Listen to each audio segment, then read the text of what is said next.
Mga kababayan ka Pokemon, narito po ang inyong munting lingkod, Jezra. At ngayon po ay mag-upload tayo ng video ulit. Medyo natagalan po tayong hindi nakapag-video. So, kumusta po kayo mga ka-YouTube? Isang magandang araw po sa inyo lahat. At eto na naman tayo ngayon na magbibigay ng konting opinion, konting idea patungkol sa Sealed Collection, Sealed Investment sa Pokemon. So sana patuloy nyo akong subaybayan at mag-subscribe po kayo, mag-comment po kayo, mag-like po kayo sa ating video para naman mag-okay tayo sa algorithm ng YouTube. At ayan, ang daming mga collectors na pumapasok ngayon, ang daming nagrereklamo dahil syempre maraming scalpers, hindi po tayo makabili ng mga stocks or wala po talagang stocks ng destined rivals. So, tayo talaga ay gusto nating mag-open at maraming mga taong gusto talagang makabili ng mga packs pero hindi po talaga available. So, sold out po anywhere. So, ganun po talaga ang kwento at yun po talaga ang nangyayari sa Pokemon. Ilang buwan na po ang nakalilipas. Yun na po talaga ang trending ng Pokemon.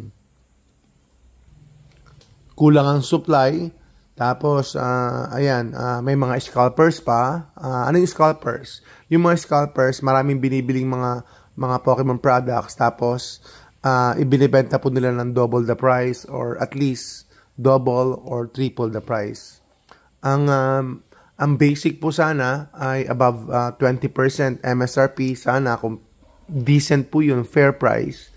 Halimbawa, kung 100 pesos, ibibenta mo ng 120, 125, pwede pa.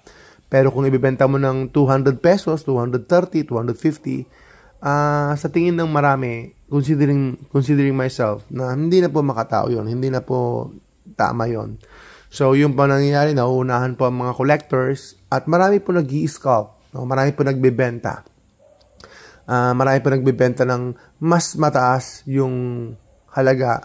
So, may git doble. So, nakakalungkot, may git doble po yung kanilang pagbibenta ng mga products. So, ngayon ay wala po tayong destined rivals. Ang marami po sa atin yung mga Scarlet and Violet. Pero limited po ang stocks. Limited po talaga. Unfortunately, talagang halos wala po tayong restocks. Wala pong dumarating na bago. At saka yung booster box natin, talagang keep sealed lang muna yan. Hindi pa natin binibenta. Siyempre gusto ko rin ma-enjoy yung booster box kasi ang hirap pong makahanap ng booster box mga kababayan ka Pokemon. ETBs, ganun din. Kaya bumili na po kayo bago tuluyang mawala, maubos, ma-sold out po yung mga ETBs. Malapit na po mangyari yun. No? Malapit na po mangyari yung ma-sold out na po. At lalong hihirap na po makahanap. At yan po yung mga form 5 natin. Ito po, hindi po ito 13,000. Baka nakikita 13,000. Hindi po ito 13,000. All price na po yan. At hindi na po ako magbibenta ng 151. Nabenta ko na po yung isa. So, keep sealed na lang po tayo muna. Keep sealed. Hopefully, ay makaiwan ako ng ilang pirasong 151 natin. Kasi syempre, 151 is the GOAT. Yan po talaga ang priority natin, 151. And of course, yung Prismatic Evolutions. So, yan po ang sinasabi ko sa inyo. Yung Prismatic Evolutions, yan po talaga ang unahin ninyo habang available po siya or habang mabibili po siya. Overpriced nga lang talaga. Hindi na po talaga magbabago yun. Sa tingin ko, yung itong Prismatic Evolutions na yan, hindi na magbabago yan. Talagang sa tingin ko, hindi po masyadong babagsak ang presyo niyan. Dahil napakaganda po ng set na ito.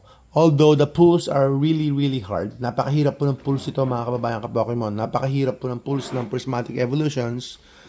Traumatic po talaga. Pero I think people are going to keep on opening this box para po makuha yung God Pack na tinatawag. At ang total set value, ang maganda rito, meron siyang total set value na mahigit kumulang sabihin natin siguro 400,000 pesos. So, meron siyang total set value na kulang-kulang 400,000 pesos. Yan, total set value niyan.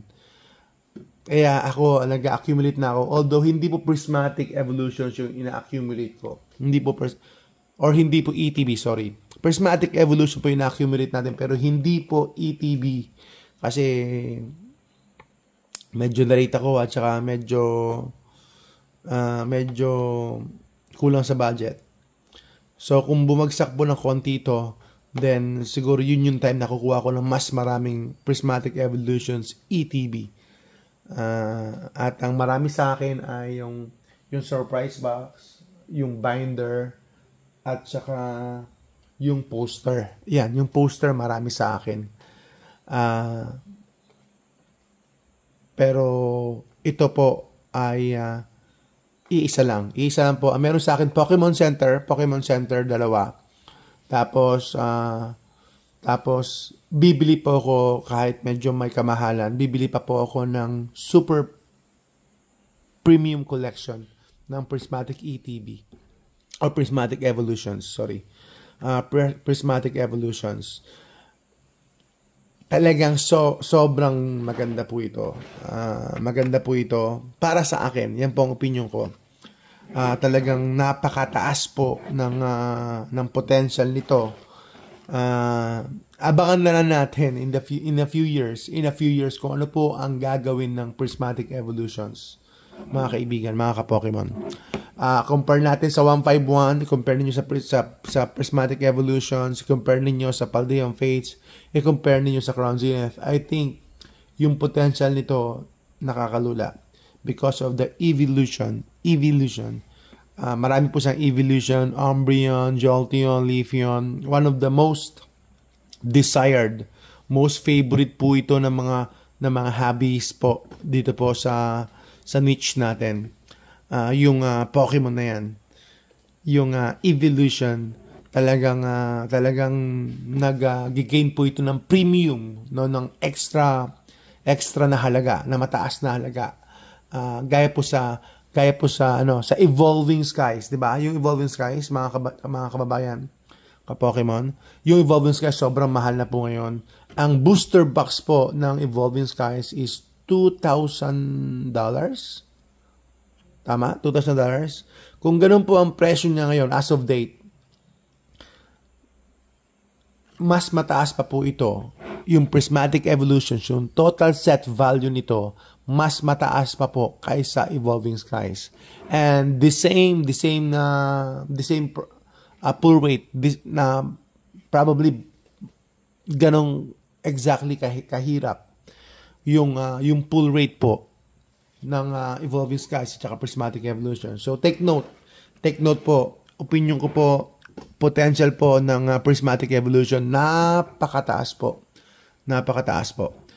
Kaya tayo focus sa Destined Rival. It's fine, Destined Rivals, okay lang. Sa tingin ko maganda rin siya. Pero nga ang problema natin yung entry point, yung magkano po yung price niya ngayon. Kaya mga kaibigan, mga ka-Pokemon, sikapin natin if you have the funds, if you have the budget, kung may naipon po kayo, naitabi po kayo na hindi po kailangan ng budget, then go ahead, feel free na bumili po kayo. Although medyo mataas na po ang presyo, then i-analyze nyo po kung may punto po yung sinasabi natin. Total set value, yun yung chase. Ano yung mga cards na nandoon.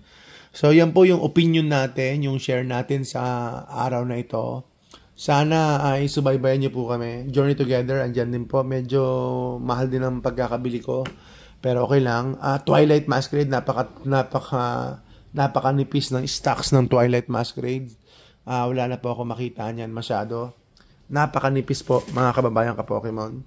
At ayan, may mga konti-konti tayo dito na mga stuff or mga collection natin or binibenta rin natin, pero sobrang mahirap pong humanap ng stocks ngayon, mga kababayan ka-Pokemon.